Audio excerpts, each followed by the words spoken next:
Yo tout le monde, c'est Enzo Derrick. Aujourd'hui on se retrouve pour une nouvelle vidéo où on va parler de mon manga préféré. On va parler de Naruto. Lorsqu'on parle de Naruto, beaucoup disent que leur arc préféré et le meilleur arc de Naruto est l'arc Pain. Mais j'ai un avis différent et je vais vous expliquer pourquoi l'arc 4ème Grande Guerre Ninja est le meilleur de Naruto. Tout d'abord, on va situer où se trouve l'arc Grande Guerre Ninja qui va commencer à la déclaration de guerre de Tobi juste après que Sasuke soit fait froisser par le Raikage et va se finir grosso modo lorsque Naruto et Sasuke rentrent au village après la bataille finale et que Sasuke repart pour faire son pèlerinage de pardon et voilà tout ça. Ce laps de temps va représenter plus de 200 épisodes et forcément il y a beaucoup de choses à dire dessus. Mon premier argument sera pour moi l'argument même qui fait que Naruto est mon manga préféré, c'est le développement des personnages et de l'histoire. Parce que durant cet arc-là, on va apprendre tellement de choses sur le lore de Naruto, ne serait-ce que par la création du village de Konoha, l'histoire des Kage, voilà, plein de trucs comme ça. L'histoire de Obito aussi, qui est incroyablement bien écrite, avec une scène mémorable, la scène de rage, quand il voit que Rin se fait tuer par Kakashi.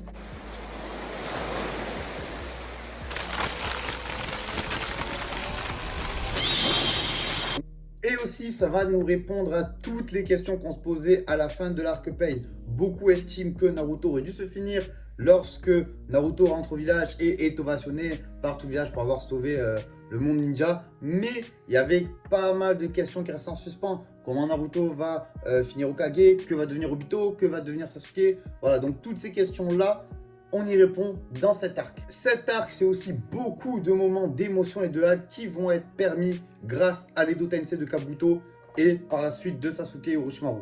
Parce que oui, dans le topo, on a le retour de Itachi en Edo Tensei qui va donner une des scènes clés du manga qui va être l'apaisement du cœur de Sasuke qui, grâce à son frère Itachi, va un peu retrouver le droit chemin. Cette scène-là va ensuite permettre le retour de la Team 7 au complet, la Team 7 originale, Sasuke, Sakura, Naruto, Kakashi qui vont recombattre ensemble pour le bien et ça fait extrêmement plaisir à voir. Dans les autres scènes qui viennent à l'esprit, tu as aussi le combat de Gaara contre son père qui lui apprend que sa mère l'aimait beaucoup, qui va provoquer beaucoup de tristesse chez Gaara, beaucoup de mélancolie et ça a été très touchant. Une autre scène de hype, c'est le Susanoo parfait de Kakashi. Je me rappelle, j'étais comme un fou quand j'ai appris ça. Vraiment, cet arc, c'est le seul moment où j'ai voulu lire et scan avant de regarder l'animé pour éviter de me faire spoiler parce qu'il y avait des trucs incroyables. Le Susanoo parfait de Kakashi, quand j'ai lu en scan, j'étais waouh. Donc voilà, beaucoup de moments d'émotion, un peu comme la satisfaction qu'on a eu quand Naruto est rentré au village après avoir sauvé le village contre Pain. C'était un grand moment de satisfaction pour les lecteurs et ceux qui regardaient le manga. Et là, ça a fait beaucoup de fois pareil et ça a été très gratifiant. On a aussi eu des combats magnifiques qui font partie sans doute des combats dans l'histoire du manga, certains des meilleurs que j'ai vus. Là, en tête, j'ai Kabuto contre Uchiha, contre Sasuke et Itachi. Un combat qui revient un peu dans la mode des premiers combats de Naruto, dans le sens où la tactique était très importante. Depuis quelques combats, c'était beaucoup de du Rasengan. Et là, je pense par exemple au premier combat de Naruto, de la Team 7 contre Zabuza, où c'était tactique avec Shuriken, qui en fait est une permutation de Naruto et tout. Ben là, on reprend un peu cet esprit tactique des combats qui était propre à Naruto au début, et ça fait du bien. Et le combat Kabuto, Sasuke, Itachi en est l'exemple parfait. Dans les autres combats, on a évidemment le Guy contre Madara, avec la fameuse 8ème porte ouverte par Guy, où on va aussi apprendre que son père est mort en se sacrifiant justement pour protéger Guy et ses amis en ouvrant la 8ème porte. Voilà, Guy va ouvrir la 8ème porte pour combattre Madara et va le dominer. Madara va lui-même déclarer que c'est le shinobi le plus puissant qu'il a affronté. Mais petit point noir, je pense que Guy aurait dû mourir à l'issue de ce combat. Ça aurait été beaucoup plus logique et ça aurait rajouté un drama. Et ça aurait vraiment marqué. Ouais, c'est logique. Et c'est marquant, un sort de sacrifice comme ça, après avoir ouvert la 8ème porte, en étant déclaré Shinobi le plus puissant, qui était sa quête ultime, qui montre que la persévérance et le travail est plus fort que le talent de base. Et je pense que ça aurait été une belle genèse au personnage de Guy. Mais parmi les combats qui m'ont le plus marqué, et je pense qui est d'ailleurs mon combat préféré all time de tous les mangas, Obito contre Kakashi dans la dimension du Kamui. Tout est parfait dans ce combat.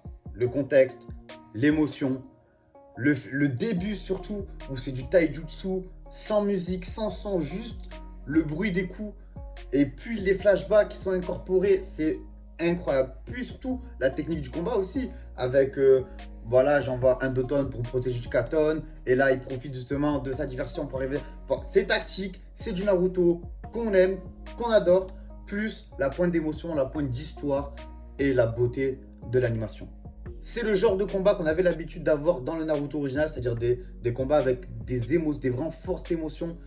Et dans Naruto Shippuden, on n'a pas eu beaucoup. On a eu donc Obito Kakashi, on a eu Shikamaru contre Hidan, et on a eu Pain contre Naruto grâce à l'arrivée de Hinata, que ça devient vraiment fort et intense en émotion. Mais celui-là, il est magnifique. Et merci cet arc d'exister pour nous offrir ce combat. Maintenant, je vais vous parler de ce qui, pour moi, fait la grosse force de cet arc. C'est lui, Madara Uchiha. Je l'aime tellement qu'il est même tatoué sur mon bras. Depuis le début du manga, on nous parle de Madara, on nous met dans le crâne, on crée sa légende de Madara, on ne savait pas qui c'était, on ne savait pas ce qu'il valait. Et rien que son arrivée me suffirait pour vous parler de lui. Son arrivée sur champ de bataille, elle est épique, légendaire. Mais en plus de son arrivée, c'est surtout son combat contre toute l'armée qui va, pour moi, vraiment me faire kiffer quand Onoki est obligé d'intervenir. Après avoir froissé une petite centaine de petits ninjas de merde, là, il arrive, hop, astre divin. Tout le monde se fait, non, c'est bon, on est fini, on va mourir et tout. Onoki, gros beau gosse qu'il est, gros sauveur qu'il est, hop, il y va, et j'allégis la pierre. Force, il met tout son cœur, tout son courage, et il y arrive. Tout le monde fait, ouais, on y est arrivé, ouais. Et là, tiens, Madara, ok, super les gars. Mais tu vas faire quoi pour le deuxième? Là, tout le monde fait le deuxième. Et là, bam, deuxième masque divin. Mais wesh, moi j'ai regardé ça. J'étais en mode, mais wesh, mais il est trop fort. Et j'étais encore loin de voir tout ce que j'allais voir après. Donc là, il froisse tout le régiment qu'il y avait là et tout. Allez, merci, au revoir. Hop, les 5 Kage, ils arrivent. Donc déjà, le mec, il 1v5 les 5 Kage. Et il les gère en plus. Mais même pas, il transpire. T'as les 5 Kage qui sont tous motivés. Ouais, on est ensemble, on va y arriver. Lui, il fait, bon, ok, vous avez mis quelques coups et tout, je t'aime pas à fond, c'est pas grave. Mais maintenant, venons, on échange, parce que là, j'étais à 1v5. Et si vous, maintenant, c'est vous qui allez faire du 5v1. Et là, bam, hop, 25 clones qui arrivent. Déjà, les Kage, ils sont en mode, qu'est-ce qu'on fait? Et là, il fait, mais attendez. Si je leur mettais sous anneau, je te dis, mais wesh, il est trop fort. Donc déjà, il t'a pris les 5 Kage, merci, au revoir. Et ça, c'est que sa force physique, on va dire. Il a même pas encore étendu l'intelligence qu'il avait. Et donc là, après, patata, tout s'ensuit, Obito il dit qu'il est, hop, ils invoquent Lujubi, le démon il dit que, ok, il décime un peu l'armée, ok, il reste que les beaux gosses, etc. Il dit, tiens, et si on faisait faire un orbe tourbillonnement de démons à queue à notre Jubi là? Donc il en prépare un, tout ça. Et là, tous les ninjas ils stressent, oh putain, oh, on est fini, Naruto il peut même pas nous sauver, comment on va faire et tout. Donc ils se disent, ok, hop, équipe télékinésie là, apprenez à tous ce Doton. Ok, on apprend le Doton, bam, poum. Hop, Doton, yes, on arrive à se sauver. Ok, vous pouvez communiquer entre vous, pas de souci. Ok, on va faire un deuxième orbe. Il fait le deuxième orbe, poum, il envoie. Et là, il envoie loin. Tous les ninjas se font, mais wesh, il nous a raté, yes. Il a pas raté, les gars, il a pas raté. Et là, il dit une phrase, je me rappelle plus exactement, mais il dit coupe la communication à une armée, elle est décimée. Il dit un truc comme ça. Et bam, il va tuer, il va détruire le centre de communication, le QG de l'Alliance Shinobi, avec le père de Shikamaru et tout. Moi, lors de cette scène, j'étais en mode non, le père de Shikamaru. Wow, il est trop fort. Non, le père de Shikamaru. Elle est fort quand même, Madara. Oh non, le père de Shikamaru. Et vraiment, rien que pour cette scène, tu te rends compte à quel point Madara est fort. Et c'est plein de petites scènes comme ça qui vont donner tout le charisme du personnage de Madara, qui vont donner tout en même temps, du coup, son attachement, parce que on se dit vraiment, il est puissant et on a envie de l'aimer, même s'il est méchant. Ce que j'aime aussi en Madara, c'est que beaucoup de gens dans Naruto ont fait la reproche, ouais, mais les méchants, ils sont pas vraiment méchants, c'est trop nul. Naruto, il fait le Tok no Jutsu et c'est fini. Madara, il arrive, c'est que pour être puissant. Il s'en fout. Il veut être méchant. Enfin non, il veut faire le rêve pour tout le monde, pour qu'il y ait un monde parfait, entre guillemets, tout. Mais en soi, il veut juste niquer tout le monde. Lui parler, ça va pas suffire. Il n'y a pas de Tok no Jutsu, tu t'approches pour lui parler, bam, grosse baffe dans ta gueule. Puis je reviens sur le lore, mais on apprend tellement de choses sur l'histoire de Naruto. Ne serait-ce que toute la partie sur l'histoire des démons à queue, qu'ils ont chacun un nom, l'histoire de tous les anciens Jinchuriki et tout. Je trouve que ça apporte tellement à l'histoire, tellement de profondeur, tellement d'empathie pour les personnages de Kurama, de Goku et tout. Alors que depuis le début du manga, on nous les vend comme des bêtes cruelles, sans pitié et qu'on doit à tout prix enfermer. Et là, on découvre qu'en fait, non. C'est juste que on n'a pas su cohabiter avec eux et que là, justement, il y a possibilité de cohabiter avec eux, de faire un vrai monde de paix. C'est incroyable. Autre petit détail qui fait tout son charme, je trouve, c'est les openings qui sont d'une qualité sur vraiment, je crois, de l'opening peut-être 14 à 20, un truc comme ça, que des masterclass. Donc pour moi, le meilleur opening de tout Naruto.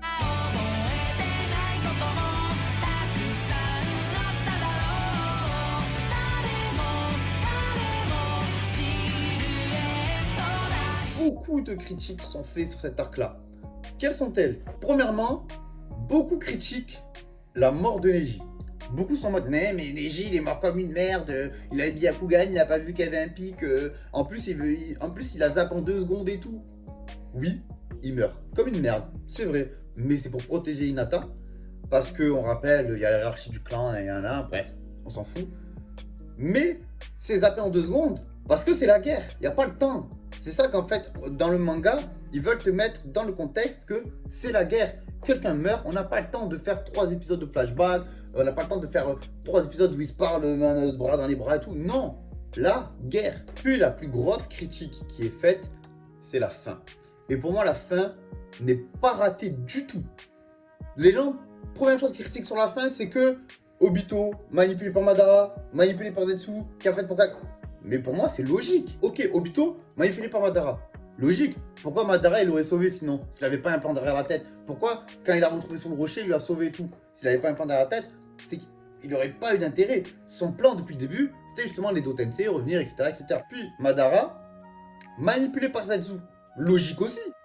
Quel intérêt a Zetsu de prêter autant de pouvoir à Madara pour le maintenir en vie jusqu'à qu'il trouve un prédécesseur pour aider Obito? Quel intérêt? Si ce n'est pas ça. Justement, pour moi, une de mes plus grosses incohérences dans ma tête, c'était Zetsu, t'es qui? Zetsu, tu veux quoi? Puis, après arrive Kaguya Otsutsuki. Beaucoup de gens pensent qu'elle n'aurait pas dû être là. Que ça aurait dû s'arrêter à ils battent Madara, fin. Mais pour moi, non. Parce que Madara était intuable, imbattable, c'était impossible.